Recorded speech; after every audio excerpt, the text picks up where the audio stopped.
Ladies and gentlemen, today we're going to talk about facing the widowmaker. That's a pretty ominous topic, right? Heart disease is often called the silent killer.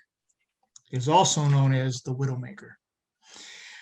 Often the first signs of a heart problem is a fatal heart attack. It is a leading cause of death for men and women and most people of racial or ethnic groups in the United States. Now, for over 40 years, the CDC and the American College of Physicians have been telling us, reduce your stress, watch your weight, eat a healthy diet, exercise regularly, avoid excessive alcohol consumption. Now, we've known this for 40 years. Even though we know this, one person dies every 36 seconds in the United States from a cardiovascular disease. My name's Frank Zaccari. This is Life Altering Events, Near-Death Experience. Now, my guest today is John Groleau. And John is an extremely successful financial planner who came face-to-face with the widowmaker and changed everything about his life. Let's get right to his story because I cannot do it justice. John, welcome to Life Altering Events. Thanks, Frank. Good morning. It's a pleasure to have you. I see your book in the background, which we'll talk about in a little bit. John, give us an overview of your background, so you get a feel for where you came from, where you grew up, went to school, first job, that type of thing. Well, I guess I'd call myself a typical only child. Grew up in Lewiston, Maine, about 2.5 hours north of Boston. Went to, Catholic kindergarten, elementary, high school. And at some point in there, I guess I developed this idea that I wasn't good enough, and stuff had to be perfect. I mean, I had to be the best. So it was like winning the state science fair my sophomore year in high school, and I kind of developed, through high school and college, just kind of one of those things that had to be perfect. Mm-hmm. Perfection was kind of, and of course my GPA in college didn't quite reflect that, but. And things that I did, though, there was this part of it that just was, I guess, this fear of failure kind of thing. Mm-hmm. Mentality developed, and took that into through college and grad school and my career. When you started, you were a teacher. Is that correct? First year of marriage, I was a teacher and a guidance counselor, and then we found out we were having our first child on the way, and I had a master's degree, and I think my wife was making 10 grand a year as a teacher, and I was making 15, and kind of did the math and realized, I don't think that's going to work. So I actually went to a career counseling place, and they kind of steered me in the direction of financial planning because I wanted to help people. I had a good head for figures, and really enjoyed the idea of teaching, training. But I had no idea what this involved. I had no idea at all, and kind of jumped into it. Looking back, I really could have used a mentor, but those first 4 years, I was putting in 80, 90-hour work weeks. In my desk drawer, I had a bottle of Kaopectate, Pepto-Bismol, and Excedrin, and that was my diet for about 4 years, and that's too close to the truth to be funny. And it was just one of those, my wife was at home, and we had 4 kids in 5 years, and it was just failure was not an option. I had to do whatever was going to take to be successful. So over the years, it just developed just years of chronic. I think they described it chronic stress, mm-hmm. And eventually, it's just kind of one of those things of. When I started having trouble sleeping, found out last fall that I had what's called adrenal fatigue. So many years of stress on my adrenal glands increase your cortisol levels, which is not great for your cardiovascular system. And plus, genetics played a part of that. My dad was a candy maker. He had his own candy store, made his own candy. His cholesterol was 450. Yeah. Which is more than twice the normal, and he must have had sludge going through his arteries. But when I was in high school, he had started having angina, so constriction of blood vessels and chest pains. Mhm. Back in 1980, he ended up having a quintuple bypass, had a stroke 2 years later, had quadruple bypass in 84. I mean, it was just one of those, and that kind of ran in the family. So even though I was very active, genetics plays a part in this. And people that I interviewed for my book, it's like, even though they ate right, exercised, and everything else, man, genes are going to tip the cards not in your favor. That's right. That's right. Let's step back to when you were in your professional life. We talked to so many people, John, and the professional life becomes all consuming, as yours was. What impact did this have on your family and on your personal life when you were going through that? Now that we have grandkids, I was, we get together and the kids like to look through their photo albums. My wife did an amazing job of putting a photo album together for each one of our kids. And when I was home, I was home. I wasn't doing, 2 softball games or bowling or anything else. I played hockey for a while, but that was at night after the kids went to bed. But there's so many years where we look at movies that we took, or looking photos in the photo album and stuff that I don't remember. Mhm. In some cases, I wasn't there. In some cases, I was there, but I just don't remember. And I think it was my uncle, who's actually in the insurance industry, told me when I got into financial planning, he said, just want you to be aware, your first 3 or 4 years in the business, you're going to eat, drink, and sleep financial planning. And he was right. It was really a kind of an all-consuming thing. So there's, I spent as much time as I could with my kids, but man, there's just those first few years, it was just my identity became my career. Yes.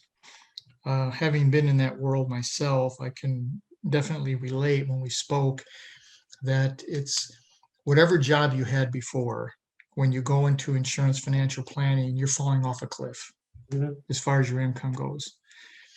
And it's a 1 in 10, I believe. It's a 1 in 10 survive through the 4 years. So you Yeah. went from a teacher, you had a high stress personality anyway. You go to a teaching profession, which is a high burnout rate, to a financial planning, which is an even higher burnout rate. Mhm. And you lived in this constant state of apprehension. And John, when we spoke, you told me 2018, you called your year of fear. What happened in 2018?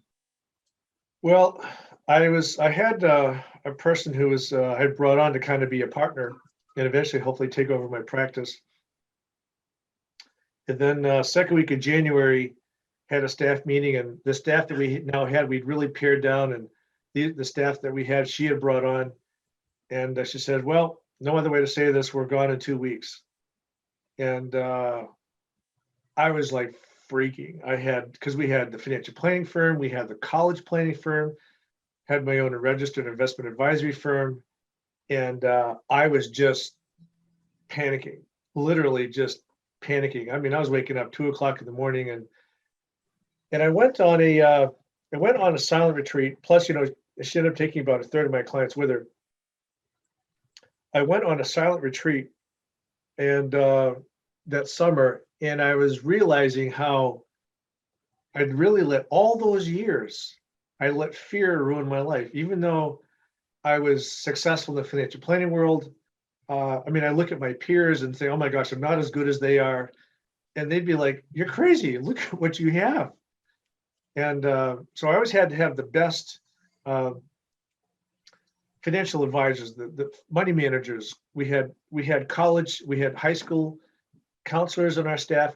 Had to have the best of the best of the best. So 2018, I realized my whole life had been built on fear of failure. So nothing was ever good enough. I was never good enough. I was really hard on my staff because they were never good enough. And so realizing that fear was just like, at that point, I was just able to let it go. And that, I don't know if you've ever been on a silent retreat, but I'll tell you, 8 days of silence with nothing to listen to except your inner voice was like, wow. But it was a great experience. And so I was able to let that fear go. So that was 2018. It was 2018. So you finally faced the fear. I'm not going to let it control my life. Correct. So 2019 comes. And when we spoke, you said, well, 2018 was a year of fear. 2019 was a year of anger. Okay, so we went from one intense emotion to another one. What happened in 2019? So 2018, 2019, I decided to sell my practice. Realized this is a real living your life on fear is a stupid way to live. And so in the process of selling my practice, the gentleman who bought my practice, his attorney, and my attorney, it was just it kind of became an ugly situation.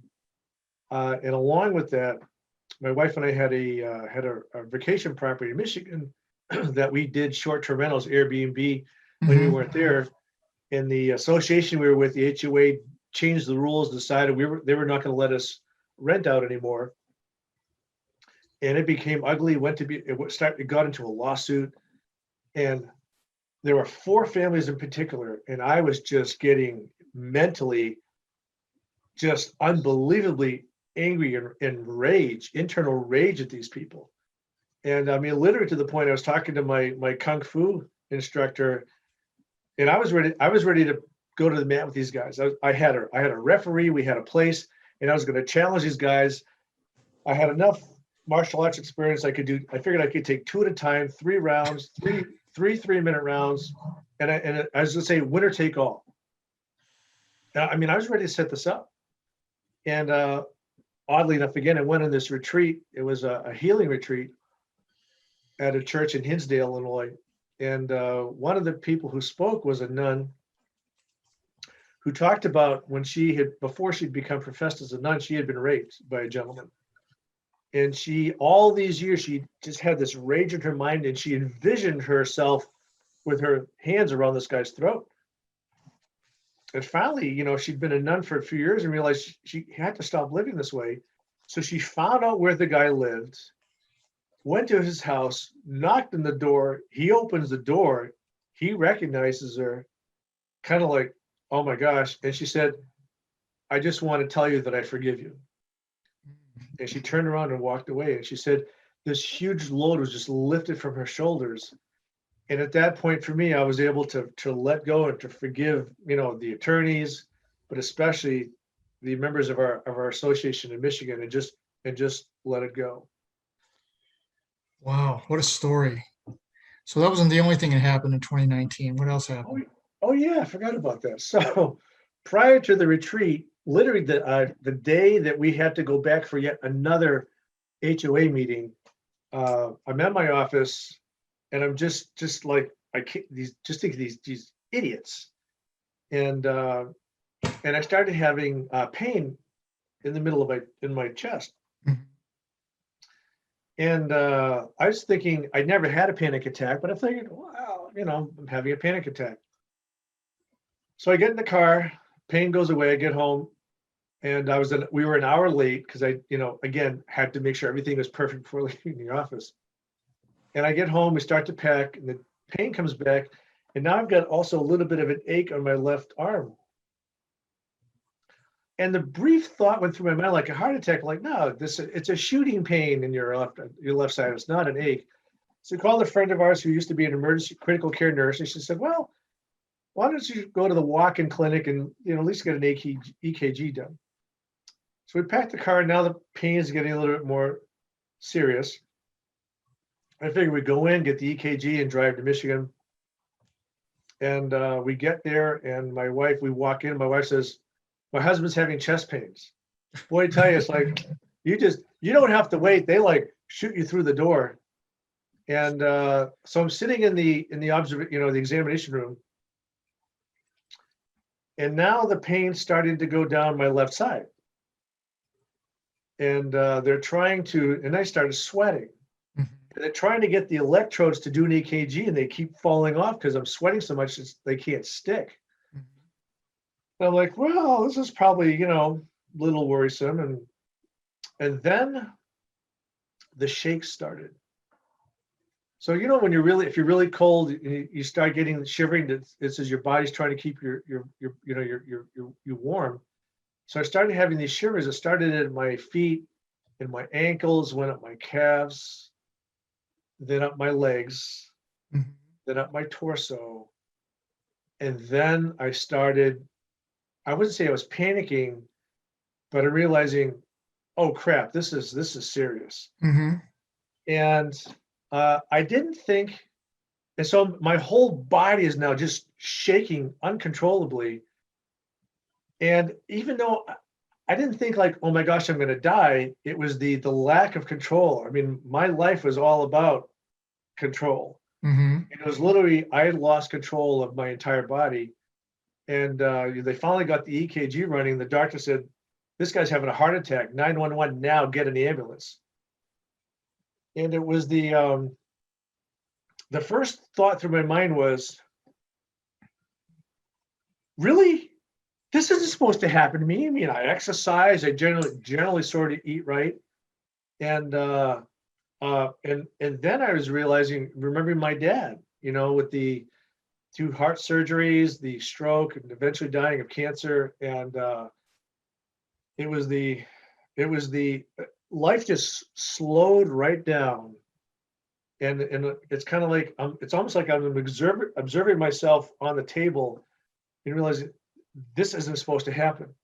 This is not supposed to happen to me this way. Yep. And, it was kind of scary. I was just, the lack of control. So the, ambulance comes. Thank God the hospital is literally a mile and a half away from the clinic. And they got me in, and priest came in and kind of administered, Give you the last rites. nothing sick. That's encouraging. Yeah, well, and then they put in a stent, and I don't remember much of that. It was just, it's kind of like I remember being in the ambulance. I remember people talking to me. I remember being in the hospital. I remember the priest, but it was like my mind was just elsewhere, Mm-hmm. thinking this wasn't supposed to happen to me. Mm-hmm. And so they put in a stent. I had 2 stents. They put in one, then one a month later. But then after the stent, I came out from anesthesia, and the pain was gone. But it was just boy, it's just like, wow, you're just in shock that this happened.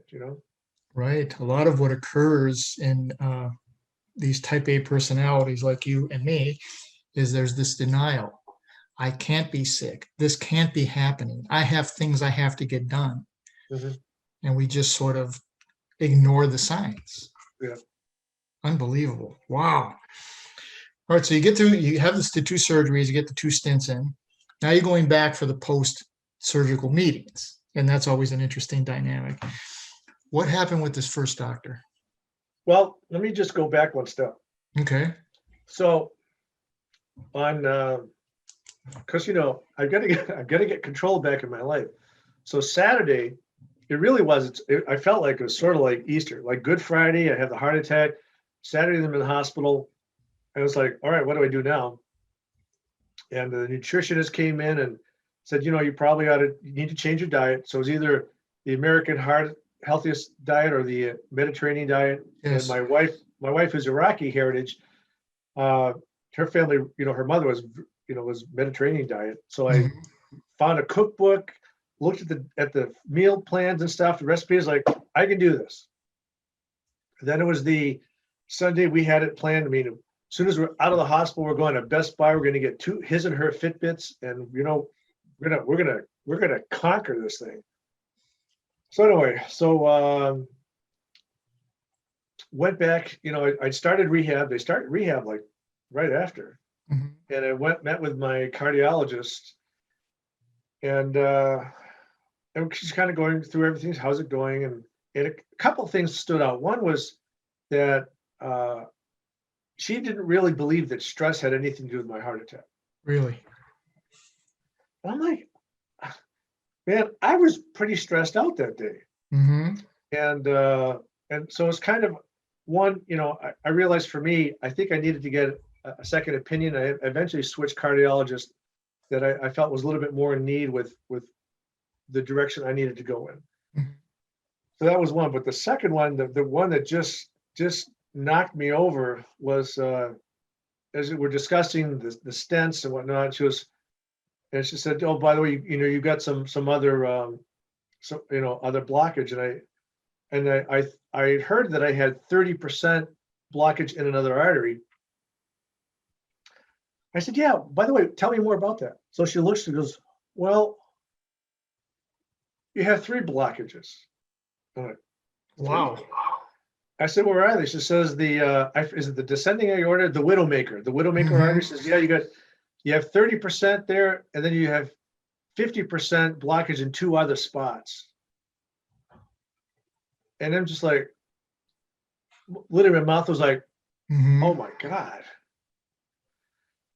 And it was literally after the meeting, I went back to my office. I was, her office is like maybe 3 miles from where I was working. And I literally went back to my office and cried. I just the depression. I mean, it really like, oh my gosh, this is, you can't control it. The genetics are just, have got, there's only so much you can do in life. So that was, met with a nurse in a rehab program. And she says, "Listen, John, even if you eat right, exercise, take your meds, do everything else, you've got about a 90% chance you're going to be back here within 10 years again." Wow. And it was just it was the helplessness. And I mean, I still kept doing my rehab 3 times a week, but it was just I had to realize, well, once I kind of got past oh my God, feeling woe was me. I said, "Listen, if I don't do anything, I'll probably be back here in 2 years." I didn't realize that one of the guys that interviewed for my book, that's exactly what happened to him. This guy was a marathon runner. Doctor said he didn't have to take his meds, and he ate right, but he's either 2 or 3 years later, he's back and had a major heart attack. So I just realized, okay, I got to do what I can do. And what's going to happen is going to happen. But it just, so again, it was kind of just had to let go of that control. Like, yes, I will control. My body will do exactly what I want it to do. It will do what I want. Maybe not in this lifetime. It's amazing that you decided, I'm going to have to change. Now, I know your wife, and your wife told me that I'm not ready to be a widow. So he's going to change. It's going to happen. He has that kind of personality. And if he didn't, he would get it very quickly, because I'm not ready to be a widow. Right. Right. Now, you wrote a book, which is there behind you, Navigating the Storm. Very interesting. And the journey of something along these lines. And you said in the book that total health is like a symphony. Elaborate on that for us. So as I was going through this process, I didn't think about the book until after I talked to a friend of mine who's our former pastor, who actually had a heart attack while he was celebrating Mass. Oh my goodness. And and he and I are so much alike. He was having a heart attack, finished celebrating Mass, even though there was a priest who was celebrating with him, cleans up after Mass, closes the church, goes back to the rectory, and at some point realizes, I should probably go to the hospital. He drives himself to the hospital. Jeez. He actually had some pretty major damage as a result of that. So as I was talking to him, and he said, "John," he says, as you're going through this, you need to figure out what drove you to your heart attack. It didn't just happen. What drove you to your heart attack?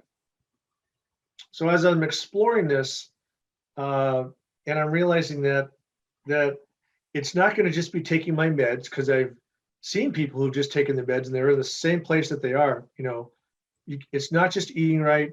It's not just exercising. There's more to it, and I think that there's an emotional, spiritual part of this, right? That's important. So maybe taking your meds is like the violin.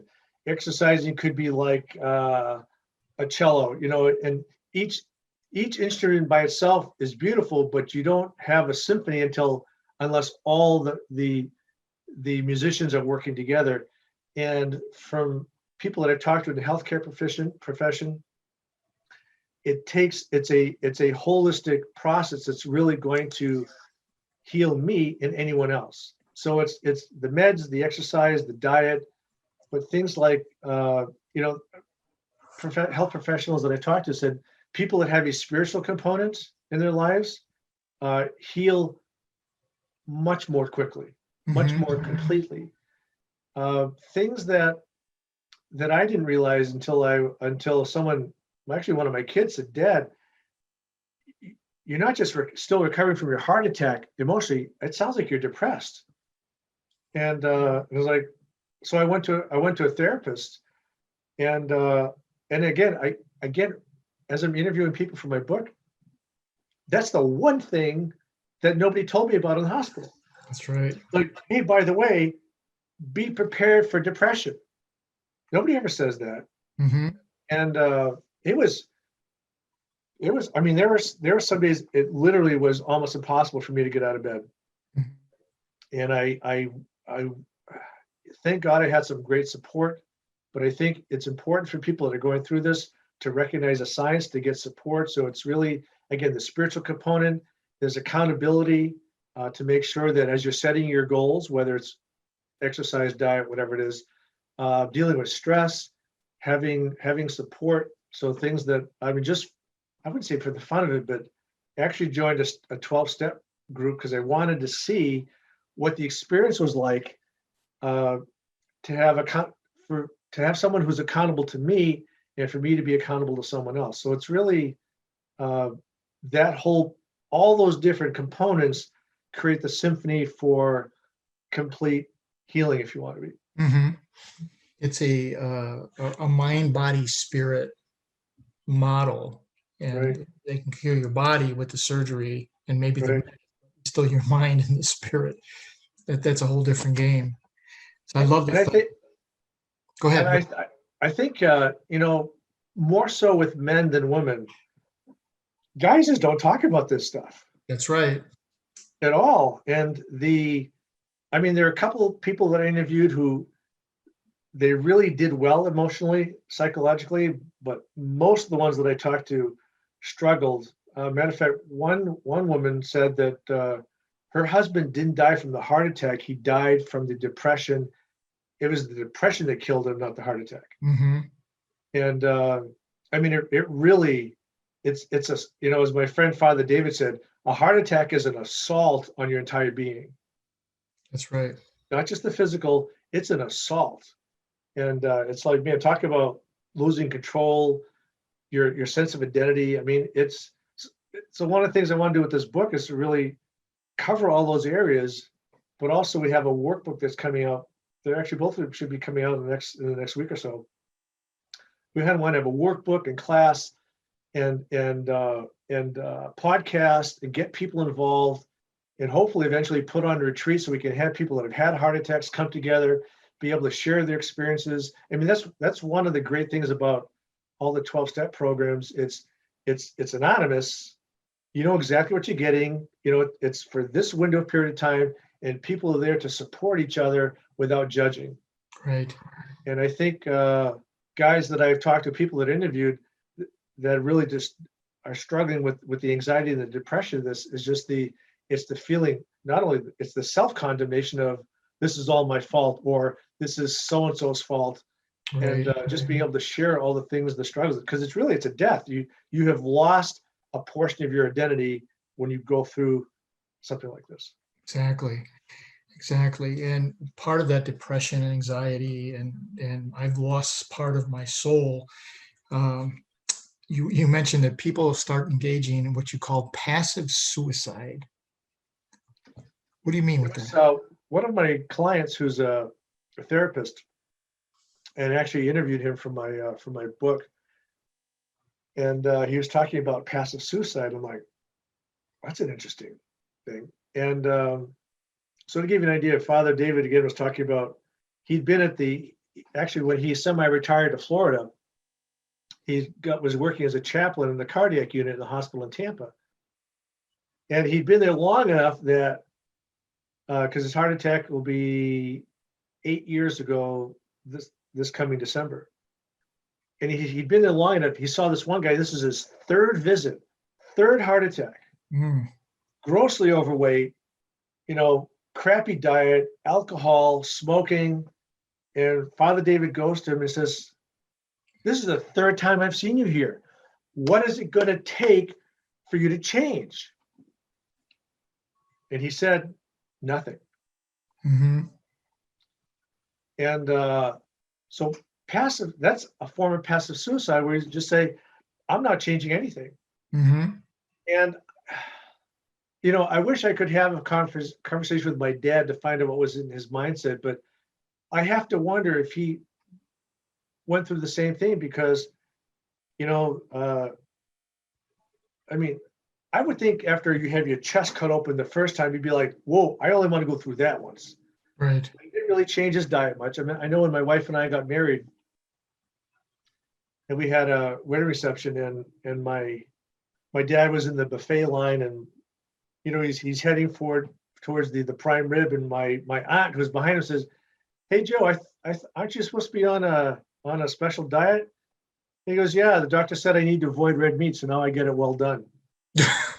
Now, I understand my dad, that was his sense of humor, but the reality was that's how he thought. It's like, hey, there are some things he changed, but there's a lot that he didn't. And it was just kind of one of those, I'm not willing to change. I don't want to change my life drastically enough. And I think anybody that goes through heart attack, stroke, whatever it is, it's important that we all have some type of goal or commitment to move forward. Because this is not the 100-yard dash. This is a lifestyle change. And I know you commented about my shirt. Yeah. This is actually, I don't know if you can see it. It's a jersey in the back. Yes. 68. It's Jaromir Jagr's jersey from the Czech Republic. And so a little story. I actually was in Prague in 2009, and I was doing some shopping, and I played hockey through most of my life. And I collect soccer jerseys and hockey jerseys, and I saw this jersey in the store. One was Dominic Hasek, the goalie, and Jaromir Jagr. And I'm like, who the heck's Jaromir Jagr? Because, the young lady at the store was like, what? So she tells me the story that Jaromir Jagr has always worn number 68. And the first time that he wore it was in, I think it was the 98 Olympics, where the Czech Republic was going to play Russia in the Olympic for the gold medal. And Russia was expected to smear the Czech Republic. And so Jagr has number 68 in his jersey. And he says, "I'm wearing 68 for my grandfather and all the other Czechs that lost their lives during the Soviet occupation, which started in 1968. They beat the Russians." And he has worn that jersey every team he's ever played for. So for me, it was kind of like, I thought it was a great story, but since then, number 68 has come to mean to me, what am I committed to? What am I going to do no matter what? And what is my 68? And now for me, it's part of it's, not only my 4 children, but also my 5 grandkids. I mean, as I said, cardiac disease was in my family. 3 out of my 4 grandparents died before I was 5 years old. And I want to make sure that I love being prepared, which is French for grandfather. I love being prepared. And I want to make sure that I'm around to see them through grammar school, high school, college. And so that's my 68, is my commitment to that. And also, for Layla's retiring next year, but being able to enjoy our lives together, because my dad died the year after my mom retired as a nurse. And I want to be around. I want to be able to, be there for my family and enjoy them and my wife and our time together. And so anyway, that's kind of That's amazing. I was a medic in the military during the Vietnam era.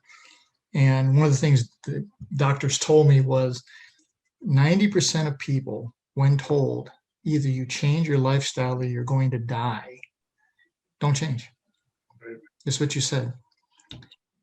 They don't have a 68 in their life. And what you're doing with the accountability and the podcasting and the book is hopefully going to give them that. What is your 68? What are you going to do? The thing that I saw when I was going through rehab, it was it 3 months? Yeah, I think it was 36 sessions. And so I saw people come in who this was their second heart attack. Right. People that I had met who had had heart attacks, and it's like my primary physician told me, actually it was February of 2020. It was after I had my heart attack and I was, catching up with him. And this is a guy he used to do the Ironman triathlon. Wow. And he had a heart attack, I think it was in the year 2000, which he said totally threw him for a loop. And he said, he asked me how I was doing. So, I've been exercising and whatnot. He says, kind of leans forward and says, "Hey, John, everybody gets religion for a while." And because it's the, people have a heart attack and they change their diet for a while. They exercise regularly for a while. And so I'm really I was trying to come up with a way, what is it that I can do to form, whether it's accountability partners or small support groups, so that people are going to take this as a marathon and make a lifestyle change, not just a sprint. To really, but it takes, I mean, there's some people that I know that are incredibly self-disciplined. I'm not one of them. I need some help. I mean, when I was going through rehab, after I finished my rehab, a friend of mine at church, because of COVID, was no longer working for the park district. He was a retired firefighter. And so he and I we'd go running. He lives like right behind me in the nature trail. We'd go running one day and biking the next day. And we'd set it up. Like, we're going to meet at 7:30, 8 o'clock. And there are days where I would get out of bed. I'm like, I don't feel like going, but it's like, I knew that I was going to meet, Cleet was going to be waiting for me at the gate.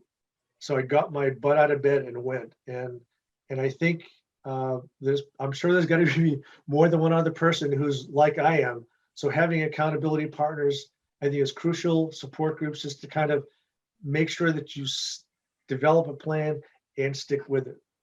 Absolutely. It's again, as I was in the military in the Vietnam era, and I used to hear the Marines that were out in the front come back and say, in the old World War II statement, in a foxhole, everybody knows God. As soon as you're out, well, maybe a little different story. Yeah. That's crazy. Well, John, this has been just incredible. Your story, the survival, the way you've changed your life.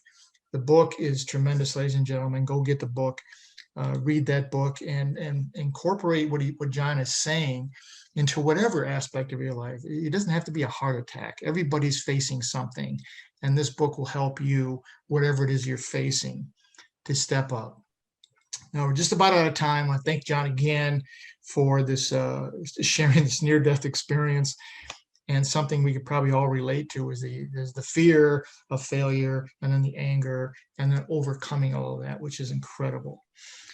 So, ladies and gentlemen, no matter what life throws at you, and it's going to throw a lot at you, as you just heard, please do 3 things. Look up, get up, never, ever give up.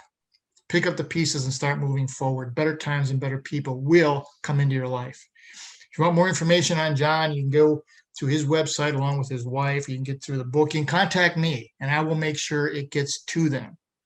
You can see this show on ROKU TV or on my YouTube page, Frank Zaccari, and I will send links to John so he can post it in all the places that he puts out his information. If you use the YouTube page, please subscribe. Now, let me leave you with this, as I do every week. None of us are in this alone, and the secret to walking on water is to know where the rocks are. And today, John showed us where many of those rocks are. Join us again next week. We look into another life-altering event. John, thank you again. Thank you, Frank. Appreciate it. Have a great day. You too.